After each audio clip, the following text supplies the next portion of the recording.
Pessoal, muito boa noite a todos que estão aqui, Sala de Estudos, Centro Espírita Filhos do Senhor, aqui em Pouso Alegre, a todos que estão nos acompanhando aí através das redes sociais. Sintam-se como se estivessem aqui presentes conosco. Antes de reiniciarmos o estudo, é interessante realizarmos aquele momento de maior sintonização com o local onde nos encontramos. A nossa mente, por vezes, se assemelha a um cavalo selvagem, difícil de ser domada. Temos uma grande dificuldade em manter repetidas vezes o foco, a constância, a observação. Estamos pensando em alguma coisa, dali a pouco, um outro objeto de considerações surge no campo de nossa mente, tirando-nos o foco e a atenção. A prece, das inúmeras funções que ela tem esse objetivo também de fazer com que nós concentremos o nosso potencial em algo elevado. Pensando em Deus, buscando Deus, nós serenamos o pensamento, o coração, as emoções. Nós nos capacitamos ao maior entendimento das lições, ao maior entendimento da vida, do porquê que nós estamos aqui, do porquê que sofremos, qual o porquê das lições. Já que o Espiritismo mostra-nos de maneira inequívoca que tudo que acontece na nossa vida tem uma razão de ser, tem um objetivo no futuro. E assim, com esse conhecimento que liberta, que nos mostra quem realmente somos e o que estamos fazendo aqui, nós damos por iniciada a reunião dessa noite. Que Deus abençoe os nossos esforços de compreensão para melhorarmos a vida. Que assim seja.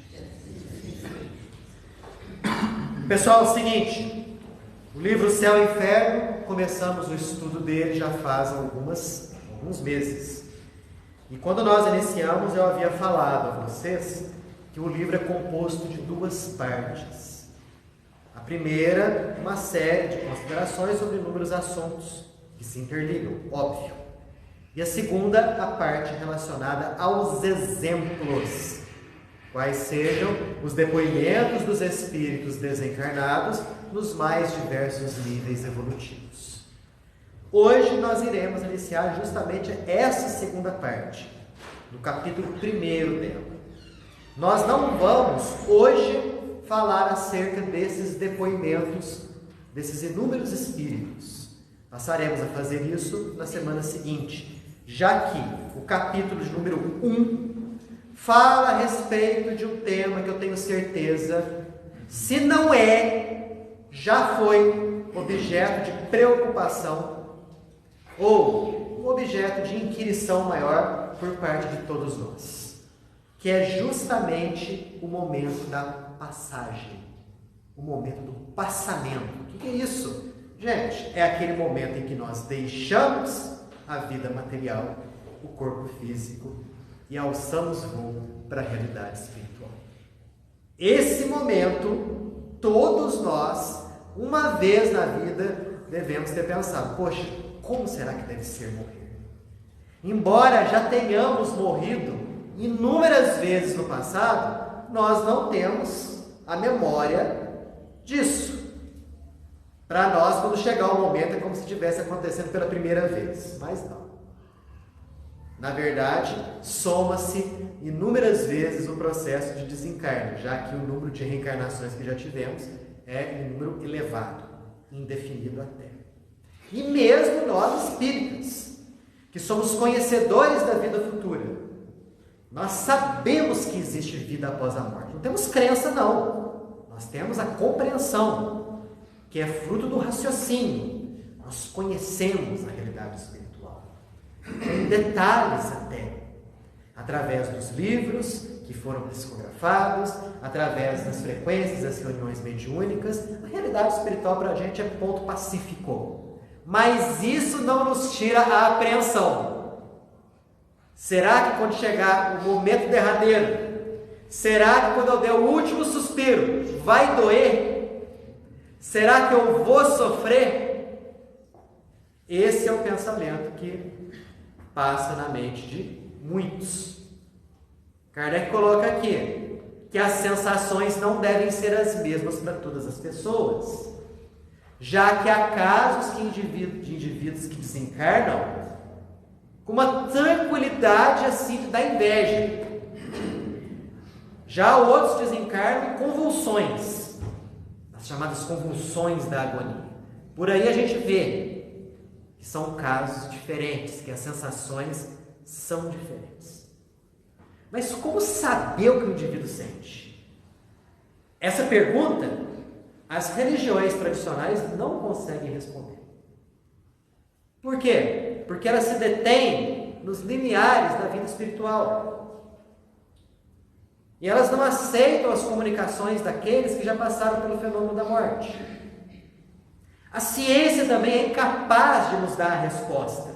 Por quê? A ciência aqui investiga a parte material, ela se detém nos limites da parte material. Então, nenhuma, nem outra tem a capacidade de nos mostrar exatamente o que a pessoa pensa, sente, sofre no momento do desencarne.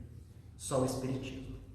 Por que só o Espiritismo? Porque a doutrina é justamente um traço de união, o traço que junta a realidade espiritual com a realidade material. O Espiritismo veio revelar as leis que regem a união do espírito com a matéria.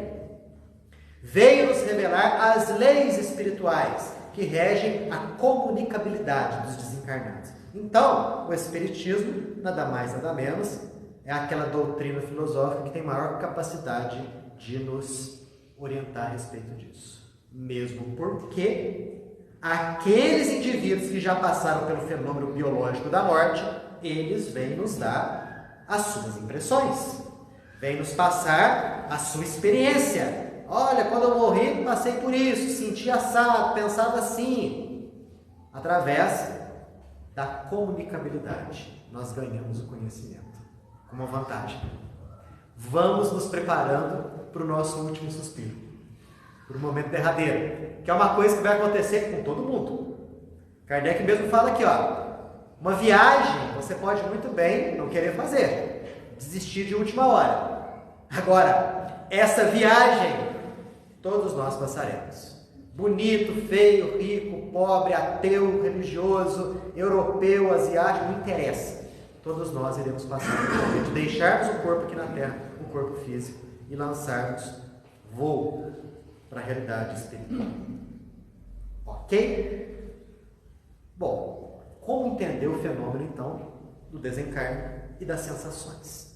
Kardec coloca aqui que o conhecimento do perispírito é a chave para entendermos o processo. E nós sabemos que o perispírito é como se fosse o corpo do espírito, o corpo da alma, que forma como se fosse um conjunto indivisível. É o que o codificador nos coloca aqui. É o perispírito que nós trouxemos para cá antes do nosso reencarne. É o perispírito que nós temos nesse exato momento. E é o perispírito que irá nos acompanhar após o nosso desencarne. Então, ele é a chave para entendermos o fenômeno da morte e as sensações que experimentamos. O codificador fala o seguinte, que toda sensação que nós experimentamos, seja ela boa e seja ela má, é o espírito que experimenta. É a alma. Uai, Daniel, não é o corpo? Não. O corpo é somente um instrumento daquela sensação, boa ou má. Uma vez separado espírito do corpo, O corpo pode ser impunemente mutilado. Você pode fazer o que você quiser com ele, que ele, corpo, não vai sentir nada. E o espírito muito menos, porque vai estar desvinculado do corpo. Já que a alma é a sede das sensações. E o Espiritismo nos explica mais. Durante o momento em que nós estamos encarnados, o perispírito se liga ao nosso corpo físico, molécula por molécula. Então ele está enraizado, entranhado no corpo físico. E essa ligação é tão intensa entre um e outro, que até os desencarnados têm dificuldade em dar o exato limite, onde termina o corpo e começa o corpo espiritual. Tamanha a ligação intensa que existe entre um e entre outro. Aliás, é isso que faz o fenômeno vida acontecer, vida orgânica. Porque aí o corpo físico passa a ser um instrumento das sensações exteriores. É ele composto pelos órgãos analisadores, né? Pela visão, pelo paladar, pelo olfato, né? Pelo tato, enfim, por tudo aquilo que constitui o corpo físico. Isso passa para o espírito. O espírito identifica isso daí e dá a sensação boa ou a sensação ruim de todos esses processos. Esse perispírito é a chave para nós entendermos. Quando acontece a morte orgânica, acontece a separação. Com frequência a gente pensa da seguinte maneira: o sujeito morreu porque o espírito deixou o corpo. Não é. O que acontece? Acontece que o indivíduo, ele desencarna justamente porque o corpo físico deixou de funcionar. É quando acontece a cessação da vida orgânica que acontece a morte ou o desencarne. E não o contrário. Entenderam? Então, nós desencarnamos não é porque o espírito abandona o corpo, é que o corpo se tornou imprestável para as funções do espírito. E aí acontece a tal da desencarnação. Quer dizer que o processo aí é uma separação. Espírito de um lado, corpo do outro. É isso. E o perispírito está envolvido nisso, porque ele está ligado molécula a molécula no corpo físico. Exato. E aí, essa separação é rapidinha? Não. Essa separação do corpo espiritual com o corpo físico acontece de modo paulatino, de modo contínuo. Nunca a separação é brusca. Porque Kardec coloca aqui, que o fluido perispiritual se desprende pouco a pouco dos órgãos. O perispírito, pouco a pouco, ele vai se desenlaçando do corpo físico, das células do corpo físico. E guardem isso na cabeça. A sensação dolorosa da alma está na razão direta da soma dos pontos de contato entre corpo e o espírito, bem como da menor ou maior dificuldade de rompimento. Então, quanto maior o número de pontos de contato, espírito, corpo físico, e quanto maior a dificuldade dessa separação, mais vamos sofrer durante a morte. Quanto menor o número de pontos de contato, espírito, corpo físico. E quanto mais esses laços forem frágeis, menos iremos sofrer. Então está tudo girando em torno da ligação do perispírito com o corpo de carne. Da facilidade maior ou menor de quê? Do desprendimento. É isso que a gente tem que compreender. Até aqui. Perguntas? Morrer dói, não. Morrer dói, eu vi. Aí é que tá. Nós vamos entender agora quando que morrer dói. Já vou responder a tua pergunta. Já. Então, no caso de um acidente, né, que é uma dilaceração do corpo e tal, o espírito vai ser da mesma forma, saindo devagarzinho. Não vai ficar, vamos supor, um acidente muito grave, separa uma parte do corpo, né, já quando a gente já viu. Mesmo assim, o perispírito vai sair devagarzinho, vai haver desprendimento lentamente também. O que vai acontecer nos casos de morte violenta, um acidente, um suicídio, um assassinato, né? O desprendimento acontece depois que a vida orgânica cessa, depois que a vida orgânica acaba. Então, só depois do acidente ter acontecido e o corpo ter ficado inutilizado, é que vai acontecer o desprendimento. Diferente dos casos, por exemplo, de morte natural. Morte natural é aquela por doença ou por velhice. Nesses casos, a separação vai acontecendo paulatinamente, gradativamente, até chegar num momento lá em que o corpo não tem mais condições de sustentar a vida orgânica e acontece o desencarne. Mas já vou falar com maiores detalhes, um e outro caso. Então seria possível, mentalmente, o corpo está aqui, ele está desfalecendo, mas o espírito é que raciocina. Sim. Então é possível ainda, eu estou com consciência, eu acelerar esse processo, quer dizer, conversar com o meu espírito para ele já ir compreendendo que aquilo está indo embora. Eliana, o conhecimento que a gente tem da vida espiritual, sabedores que nós somos de que a vida orgânica tem um limite, que nós estamos aqui para aprender, e que o corpo vai ter que ficar aqui na Terra, mas que nós continuaremos a viver, esse conhecimento facilita demais o processo de desligamento. Você vai se deixando abandonar pelo movimento natural de cessação da vida orgânica. Ao contrário daquelas pessoas que não sabem nada da vida espiritual, que acham que a vida é só a vida do corpo, e que desesperadamente elas buscam se reter naquele corpo físico. Desesperadamente. Elas se aferram ao corpo e retardam o desencarne por horas, semanas e até meses. Retarda o processo de desencarne. Tamanha força o potencial da mente. Quer falar alguma coisa? Eu? Não, né? Aí eu tenho problema mental. Aí a hora que eu vou desencarnar, eu tenho que assim, eu tenho que ir lá. O que vai acontecer? Já vou direto. O que vai acontecer? Falar toda, claro. O que vai acontecer Pode é o demorar seguinte. também. O que vai acontecer é o seguinte. Todos nós temos problemas e dificuldades na nossa vida. Não tenhamos dúvida. A grande pergunta é: quanto de bem eu faço? A caridade. A caridade.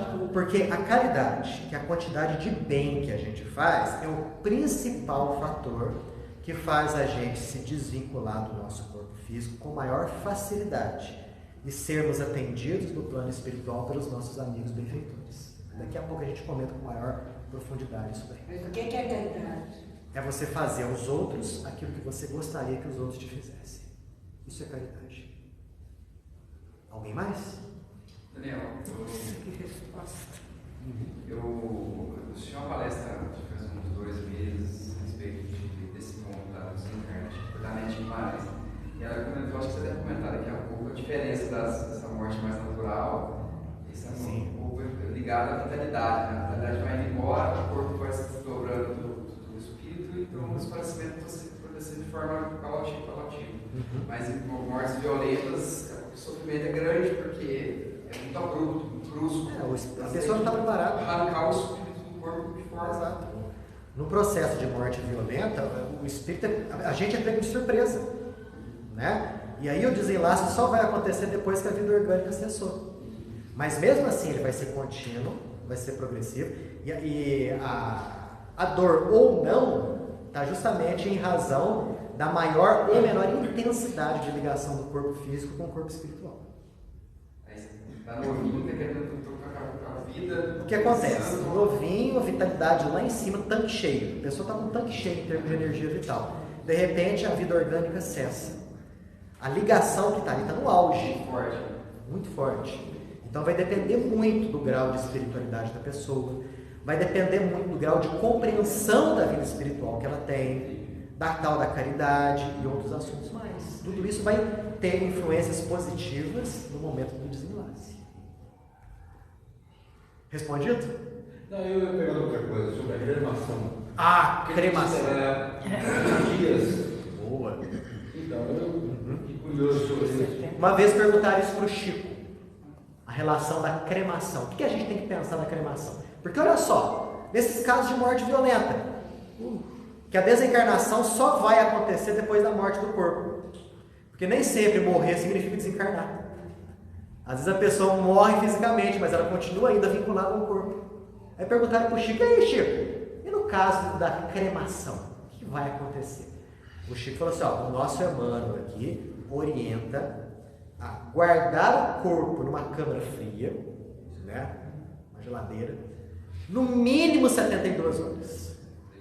No mínimo 3 dias. Né? Porque de certo esses 3 dias seria um tempo mais que importante para que aconteça pelo menos o desvincular dos laços mais fortes. É o que a gente deduz. Né? Mas mesmo assim, cada caso é um caso. A gente imagina, por exemplo, o caso do indivíduo extremamente aferrado à vida material, que não entendia nada da vida espiritual, que todas as ações e todos os pensamentos eram voltados para a matéria. Aí ele deixou o desejo: eu vou morrer, eu quero ser cremado. Não, acho, opinião pessoal minha, que essas 72 horas para essa pessoa é um tempo curto de coisa. Nossa, aí o espírito ele pode sofrer os efeitos da queima do corpo. Sim, sofre os efeitos da queima do corpo. Também a asfixia de ficar dentro do caixão. Nossa, é muito comum isso daí, muito comum.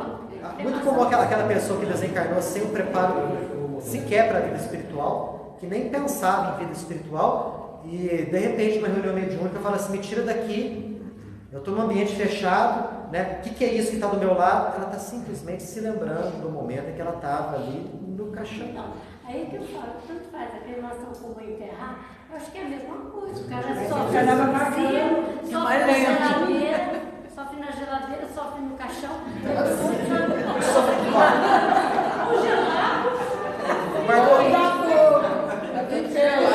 Quando a gente não tem preparo para a vida espiritual, é sofrimento para tudo quanto é lado. Porque se ele não for cremado, ele vai para dentro do caixão. Vai sofrer os efeitos da decomposição progressiva do corpo. Por isso que eu falo, é importante se preparar para poder ter aquela passagem mais tranquila, né? Porque de qualquer maneira, se você for sentir... Aí o que vai acontecer? Nós temos que ter a consciência de que o preparo tem que acontecer desde agora. Sim. E Kardec nos orienta qual é o rumo desse preparo que a gente tem que fazer. E os casos de catalepsia? Nesses casos aí, da morte aparente do corpo, né? Acontece que a energia vital, ela fica meio que congelada, incapacitada de fazer com que o fenômeno da vida orgânica, esse fenômeno continue. Mas não acontece desencarnação. Não acontece. O espírito permanece vinculado ao corpo, só as energias vitais estão ali paradas, não estão circulando, vamos dizer assim. No passado era muito comum. Como a medicina não estava avançada a ponto de detectar a morte do tronco encefálico, que é a verdadeira morte, do tronco encefálico, parada dos batimentos cardíacos, muitas pessoas eram tidas como mortas, embora vivas. E eram enterradas vivas. E quando elas acordavam, estavam onde? Dentro do caixão. Pior do que cremação, viu? Para mim é pior do que cremação.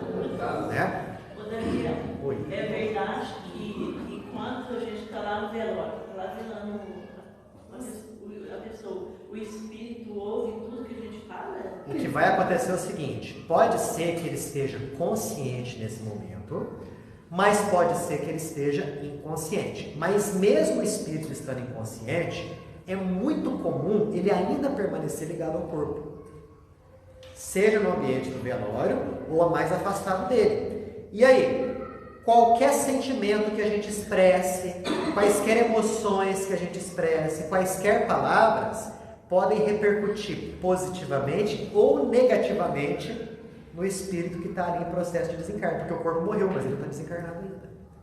Então, se a gente chegar perto do caixão lá, fingir que está bonzinho e começar a pensar assim: ainda bem que você morreu. Graças. Aguentando mais você. Agora você vai ver. Agora você vai ver. As energias que você está gerando ali repercutem no corpo físico. Ainda existem laços magnéticos ligando o corpo físico ao desencarnado. E ele pode o quê? Sofrer as consequências vibratórias desse seu desejo ruim. Por isso que o que devemos fazer no ambiente de velório, que às vezes a gente não faz, manter prece, um ambiente de prece, os pensamentos mais elevados possíveis, não ficar contando piada, não ficar falando de jogo, né? Não ficar contando coisas negativas da vida da pessoa. Morreu, estão sabendo que deixou uma dívida grande aí. Quer dizer, o que isso vai ajudar para o indivíduo que está desencarnado? Nada ajuda. A gente não tem sequer educação para ficar no velório. Às vezes o cara já até esqueceu da dívida. Você vai lá, vai lembrar. No livro Obreiros da Vida Eterna, o André Luiz, o livro inteiro fala a respeito de casos de desencarnação, que são acompanhados ali com detalhes, né? E ele cita o exemplo de uma desencarnação de um indivíduo que tinha até crédito espiritual. Ele foi socorrido pelos benfeitores espirituais. Mas o verdadeiro cordão, que é o cordão principal, que é o chamado cordão prateado, ainda não havia sido cortado. E o corpo estava sendo velado na sala da casa. Isso aconteceu na década de 40, 50, 70 anos atrás. É comum, né? Os corpos serem velados no ambiente da casa, né? Então o corpo estava na sala sendo velado e o desencarnado estava numa sala do lado, nos braços da mãe. A mãe estava ajudando ele lá. E ele estava inconsciente, porque ele ainda estava ligado pelo corpo físico no cordão de prata. O choro dos familiares, o desespero da mulher, a inconformação dos filhos repercutiu negativamente nele, que sofria com isso atrozes pesadelos, né? Até que de repente a mulher dele se jogou em cima do corpo, chorosa e tudo mais. O que os benfeitores tiveram que fazer? Desmaiar ela. Deram um passo, dela pulou, a mulher tombou dura, desmaiou. Aí levaram ela para um outro quarto. Era o que tinha que ser feito naquele momento, de drástico, para poder não prejudicar o desencarnado. Choque, né? Puxa vida, né? Mas também existem casos, quando a pessoa tem merecimento, que o espírito é retirado até antes do grande sofrimento que ela vai ter, né? Perfeito. Que nem os primeiros cristãos que foram comidos pelos... Eles eram anestesiados, eles não sofriam devorar das feras. Antes de Tiradentes, eles são retirados antes, o espírito é retirado antes. Exatamente, para que não haja esses pontos de contato e não haja repercussão negativa no corpo espiritual. Mas vamos ver aqui, ó. Conforme as circunstâncias, a morte pode ser mais ou menos dolorosa. Kardec coloca aqui 4 situações extremas. Dentre essas 4 situações extremas, existe uma infinidade de variedades. Tá? Primeira situação. Se no momento da extinção da vida orgânica, no momento da morte física, o espírito não estiver ligado, ele não sofre rigorosamente nada. É uma situação. Morreu dormindo, então não tem de nada. Né? Ou seja, o indivíduo está totalmente desligado do corpo físico. O corpo, pum, deixou de funcionar. Ele não sente rigorosamente nada. Segunda situação. Se no momento que o corpo deixou de funcionar, no momento que aconteceu a morte orgânica, a ligação do corpo com o corpo espiritual estiver no auge, acontece uma ruptura dos laços que reagiria dolorosamente sobre a alma. Terceira situação. Se essa ligação existe, mas se ela for fraca, o desenlace se faz facilmente, sem muito problema. Mas, se após a cessação da vida orgânica ainda existirem muitos pontos de contato, e se esses pontos de contato ainda persistirem, o espírito pode sofrer tudo aquilo que o corpo estiver passando. Então, se o corpo for cremado, o espírito vai sofrer. A pessoa já tem a sensação de estar sendo queimado vivo. É essa a sensação. Nossa. Se ele for enterrado, o corpo começar a entrar em processo de decomposição, ele vai sofrer os efeitos, as sensações dos vermes corroendo o corpo. Se, antes disso tudo, o corpo estiver sofrendo um processo de autópsia, ele pode sofrer tudo isso daí. Eu não sei quem que conta a história de uma mulher que descobriu que o marido estava traído. E ela ficou tão desarvorada com isso que resolveu suicidar. Suicidou. Suicídio já sabe como é que é, né?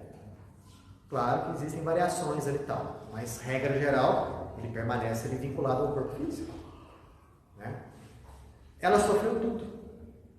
Sentiu o momento em que ela foi colocada no rabecão, que ela foi levada, né, lá naquele ambiente, em que o corpo dela foi colocado na câmara fria. Sentiu o frio do local.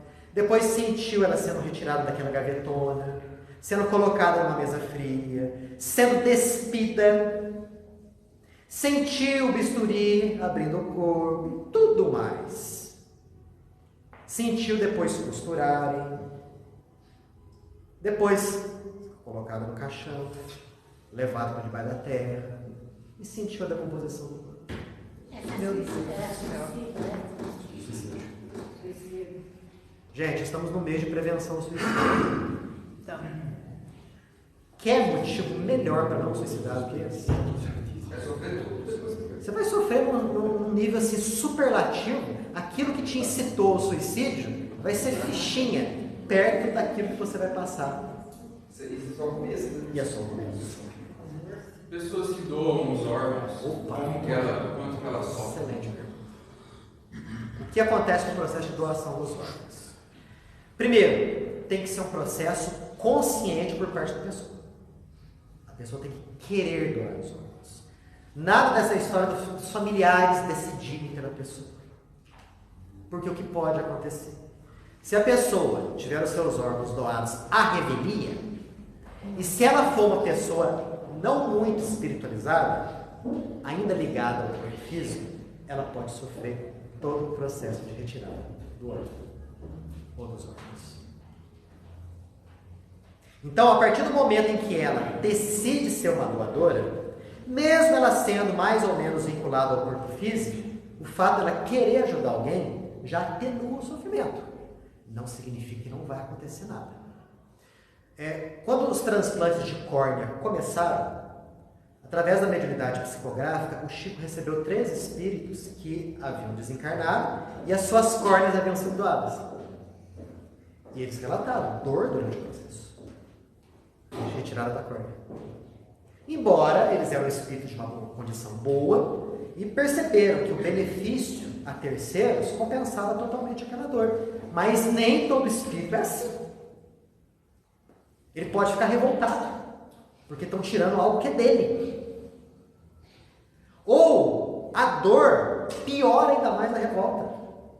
Há casos de espíritos que começam um processo obsessivo aquele que recebeu o órgão.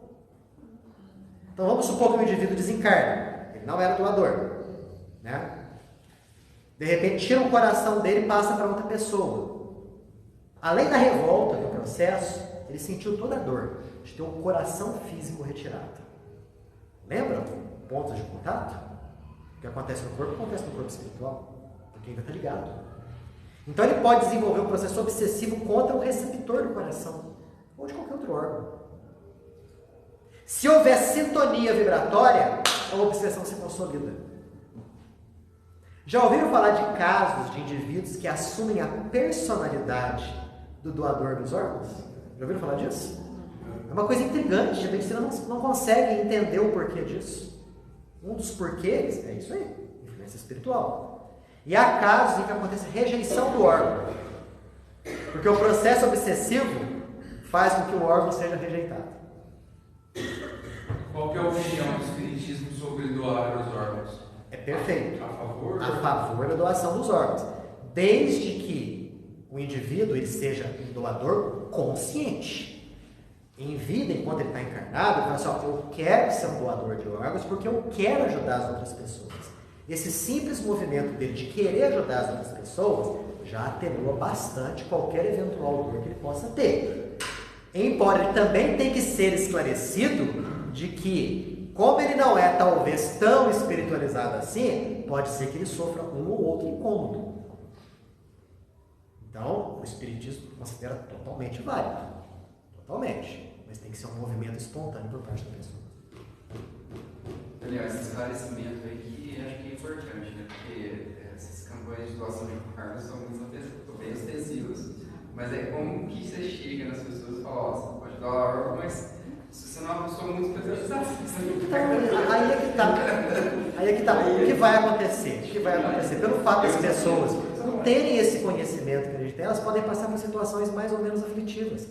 Né? Por isso que a falta de conhecimento do que é a realidade espiritual e dessas relações que regem alma e corpo, a falta desse conhecimento gera muito prejuízo para os outros. Muito prejuízo. Para nós que somos espíritas, nós não somos lá grande coisa em termos morais. O processo de desencarne já não vai ser fácil, né? Não vai ser essas maravilhas todas. Imagina para quem não tem conhecimento. É bem mais complicado. Bem mais difícil. Talvez o espírita revolta mais ainda. O que é pior, né? Quer dizer, o espírita que ainda tem o conhecimento e se revolta, quer dizer que não entendeu rigorosamente nada. Né? O Daniel, eu sei que você acabou de falar, está bem desatado no livro Voltei. Do irmão Jacó. Do irmão Jacó. Tanto que o irmão Jacó, se não me falha a memória, ele estava no velório, pertinho do corpo físico, quando o cordão de prata foi cortado. Quando o cordão de prata foi cortado, ele sentiu um baque tão grande que ele foi lançado a vários metros de distância de onde ele estava. E ele tinha falado, porque ele era um escritor, ele tinha um jornal, né? Então ele falava para a turma dele ali que assim que ele desencarnasse, logo ele mandaria uma mensagem. Não foi nada. Não, ele queria a luz dele, né? Ele se via assim com uma luz tão fraquinha, né? No final do livro ele consegue uma luz maior. Esse livro é muito interessante. Todos nós temos que... Mas e sai todos esses termos aí, a fila dos transplantes vai ficar ainda maior, né? Porque hoje em dia morrem jovens aí, o pessoal aproveita todos os órgãos, né? Agora, se for pensar em todos esses detalhes aí na família mutual, a fila do SUS vai aumentar muito. Vai aumentar mais. Por isso a importância de nós termos o quê? O conhecimento para poder divulgar esse tipo de situação. Né? Acredito eu, claro, que o movimento de você doar o órgão para alguém, para você aliviar a dor do semelhante, serve como atenuante, não tenhamos dúvida. Mas a situação do doador, no pós-morte, não pode deixar de de lado. De modo algum, não pode. A gente ganha órgãos novos. Quando a gente desencarna, Alan, a gente arrasta consigo o corpo espiritual. E o nosso corpo espiritual, ele tem órgãos. E esses órgãos, eles podem permanecer com a gente no plano espiritual, do jeitinho que eles são, ou eles podem sofrer uma certa transformação. E o que é mais interessante, pegando esse assunto aí dos órgãos, um dos motivos de rejeição de transplante é quando o perispírito do receptor não se adaptou energeticamente ao órgão recebido, por questão de demérito. Porque há a questão de mérito, quando a pessoa não acontece a rejeição, mas há a questão do demérito, que a pessoa recebe o órgão, mas acontece a rejeição. Né? E por que isso acontece? O organismo perispiritual do receptor, ele não moldou o órgão recebido como deveria moldar. Daí acontece a rejeição. Ele abre. Perfeito. Resumindo, quanto maior a força que une perispírito e corpo, maior o sofrimento da alma no momento da morte. Aí é fácil a gente entender. Se a maior força é o que causa sofrimento, o que a gente tem que fazer para não sofrer no nosso desencarne? Aliviar essa força. Então, essa coesão que existe entre corpo espiritual e corpo físico, o que eu tenho que fazer? Eu tenho que trabalhar para essa coesão ser a mais fraca possível. Para quando chegar no momento do meu desencarne, o meu desencarne se opere sem maiores abalos. É claro que nós não temos o gabarito dos primeiros cristãos, né? Não temos o nível espiritual deles. Como se trabalha essa Mas a gente pode o quê? Fazer a nossa parte. Como que a gente contribui para diminuir essa força. O conhecimento que nós temos da realidade espiritual, de que a vida continua, ajuda muito. Porém, mais forte do que esse conhecimento é a vivência elevada da pessoa. É a pessoa que busca espiritualizar a sua vida, nos seus atos, para consigo mesmo, para com o próximo. Então a pessoa que é uma pessoa espiritualizada, automaticamente ela já está em processo de desencarne facilitado. Porque, gente, pensa uma coisa. Desde o instante em que vocês deram o primeiro berro, quando vocês foram retirados do útero de vossas mães, já começou o processo de desencarne. Porque a cada dia que passa, nós estamos caminhando rumo ao nosso desencarne. Estou falando mentira? Não estou.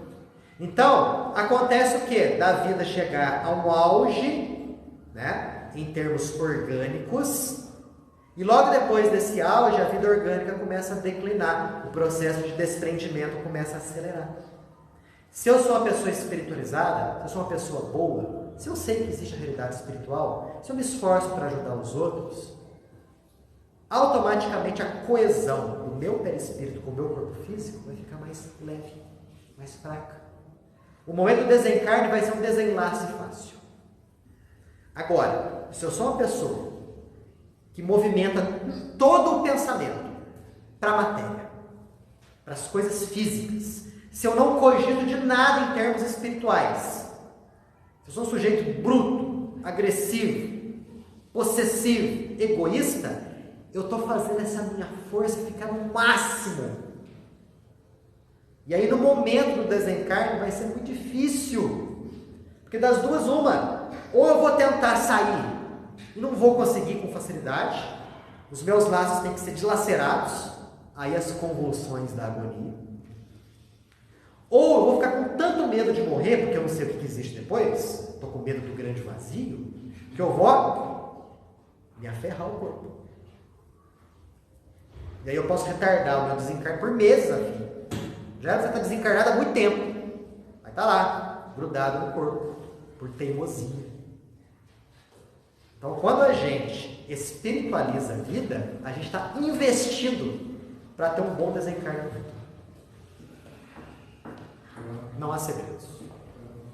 O Galo Chico estava tão tendo que ele estava, parece que o pessoal chegava e falava, você está encarnado ou desencarnado? Desencarnado. Ele já não estava mais sabendo. Né? Porque a pessoa que é espiritualizada, enquanto ela está encarnada mesmo, esses laços já são fracos. Aliás, esse é um dos motivos da mediunidade. Porque o fato do indivíduo não estar muito ligado ao corpo físico faz com que esse indivíduo acesse com mais facilidade a vida espiritual. Existem casos também que, por exemplo, mães preocupadas com o filho.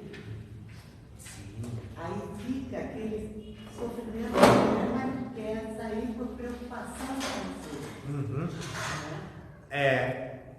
Existe um caso, esqueci o nome da senhora, que ela era diretora da Mansão do Caminho, lá em Salvador, a Mansão do Caminho do Divaldo Franco. Uma pessoa... Otílio Gonçalves. Uma pessoa assim, com uma bondade, um desprendimento acima da mente. Né? E ela relatou depois a dificuldade dela em desencarnar, porque apego ao trabalho. Ela não queria deixar aquele trabalho, deixar as crianças, né, lá. Então ela teve uma certa dificuldade, justamente pelo processo de apego. Mesmo o apego numa função benéfica. Olha só o tanto que o apego é bonito pra gente. Né? Nesse livro Obreiros da Vida Eterna, o André Luiz também relata o mesmo caso que eu acabei de falar com vocês, do cara que estava numa sala do lado, chamava Dimas. Quando ele estava para desencarnar, o que estava dificultando também o desencarne dele era a esposa e os filhos, que ficavam velando ali Dimas, né, rezando para ele poder não morrer, e com isso eles teceram um casulo de energias cinzas ao redor do corpo, um verdadeiro emaranhado. Tanto que os responsáveis pela desencarnação, eles tiveram que providenciar uma melhora súbita do Dimas, Aí o Dimas que estava lá, naquela sororoca, né? De repente, a respiração acelerou. Ele abriu os olhos. E a esposa e o filho perguntaram: e aí, papai, como é que você está? Meu amor, como que você está? Nossa, estou bem agora. A respiração está boa, não estou sentindo mais dor. Todo mundo, nossa, que maravilha, que milagre. Deus ouviu as nossas preces. Vamos chamar o médico. Chamaram o médico. O médico auscultou ele e falou assim: olha, incrível, que coisa bonita. O que será que aconteceu? Diminuiu os medicamentos dele, né? Só que Dimas já era um sujeito espiritualizado. Ele já tinha sacado alguma coisa. Virou uma mulher e falou o seguinte: olha, meu bem, você está há dias a fio aqui, está sem dormir, vai dormir, vai descansar.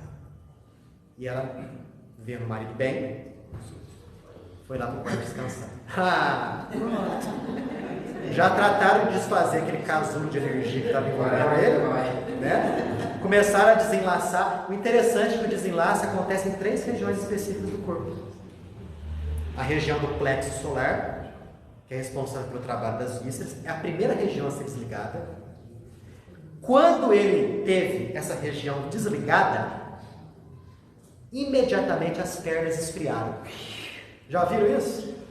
O fulano está para morrer e os pés ficam frios? É porque essa região já foi desligada. Aconteceu isso mesmo.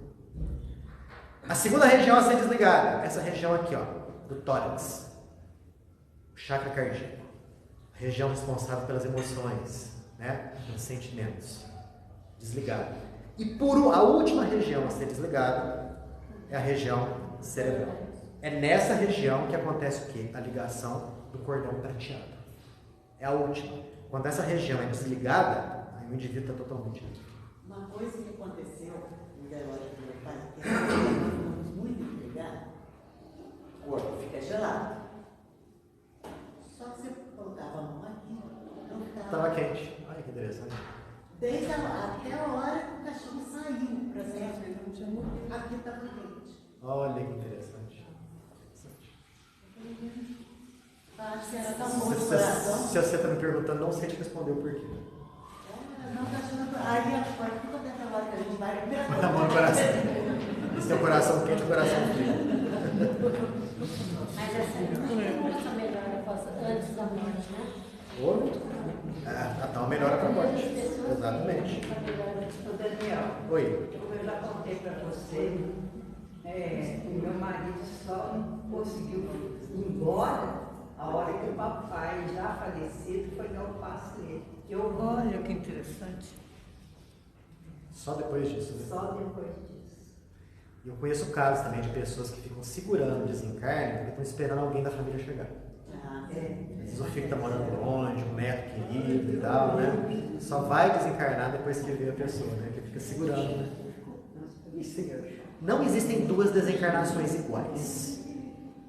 Cada uma se processa de um jeito, porque depende muito do grau de conhecimento da pessoa, depende muito do nível espiritual do indivíduo, depende muito do momento da pessoa. Vai depender muito também do que? Se a desencarnação foi oriunda de forma natural, de doença, velhice, ou se foi um desencarne violento, né? Assassinato, acidente, suicídio. Nossa, são tantos fatores, né, que ali estão envolvidos, ok? Que a gente vai analisar só na semana que vem, que já chegou o nosso horário. Você vê que o maior problema do ser humano mesmo, não importa a área, é o apego, né? Então, você vê na hora do falecimento, não importa qualquer apego que ela tiver, aquilo ali vai atrapalhar, desapegar ela e tudo mais. Exato. Não foi à toa que Buda falou que para atingir o Nirvana, a pessoa tem que se desapegar de tudo. Muito difícil, né, Daniel? Difícil demais. A apego que a gente tem, meu filho, meu marido, meu carro. Minha casa. E por aí vai, né? Tudo isso daí é motivo da gente ficar magneticamente, e é verdade, magneticamente vinculado. É um imã. Aquilo vira um imã. E ao mesmo tempo, não só você ter o apego às pessoas, mas também quando você desencarnar, que esteja o mais preparado possível para que quanto menos pessoas apegadas a você também, melhor. Né? Esse é um outro fator muito importante que conta. O grau de conhecimento da família. Né? Porque o que vai acontecer? Se a família não tiver conhecimento nenhum da realidade espiritual, vai ficar desesperada, vai ficar revoltada. E isso tudo produz energias que podem desequilibrar o desencarnado. Quando o desencarnado se faz merecedor, ao redor dele é tecido um campo energético para bloquear essas vibrações, né, desesperadoras por parte dos que ficaram. Isso quando aqueles que ficaram começam a colocar a fotinha do morto ali, né? Aí coloca as velas, começa a fazer pedidos, né? O cara foi enterrado ontem, hoje ele começa a fazer pedido para ele. E às vezes ele não está em condições nenhuma de atender a pedido nenhum. Em muitas situações nem sabe que está desencarnado. E atrapalha demais a adaptação dele na realidade. Nesse caso, que a pessoa não sabe que desencarnou, já está tão aferrada ao corpo físico que ela morreu e não sabe. Faz diferença para ela. É muito comum nos casos de morte violenta isso daí. Porque o espírito é apanhado de improviso. Quando você está com uma doença longa, você já vai se preparando, né? Ou quando você está numa idade muito avançada, você sabe que pode chegar a qualquer momento. Não é? Um acidente, um assassinato, né? Então o que acontece? O espírito é pego de surpresa. A desencarnação só vai acontecer depois. Então, nesse momento, acontece uma fase chamada de perturbação. Em outras situações também acontece. Nós vamos falar na semana que vem. Ele não sabe o que está acontecendo. Ele se sente vivo, né? Então ele fica naquela: será que eu estou vivo mesmo ou será que eu estou morto? Né? Quantos casos de desencarnados que vêm na reunião mediúnica? Aí você fala: meu amigo, você desencarnou. Ih, morri o quê? Eu estou vendo as minhas mãos aqui, sinto os meus cabelos, estou enxergando, estou com a minha roupa. É porque em vida eles não sabiam da existência do corpo espiritual, que é um corpo que é uma réplica perfeita do corpo físico. Aliás, é o oposto. O corpo físico é a réplica perfeita do corpo espiritual. A dificuldade de adaptar é maior. Eu sinto meu coração bater, estou respirando e morri nada. Por quê? Quando em vida, nem cogitava na existência da alma. Quando cogitava, a alma era uma coisa nebulosa, uma nuvenzinha, tal, ali, né? Uma luz, uma energia. Mas a alma tem um corpo, que é o corpo espiritual. Beleza? Semana que vem, nós vamos falar da perturbação e nós vamos falar do desprendimento e afinidade corpo-espírito. Ok?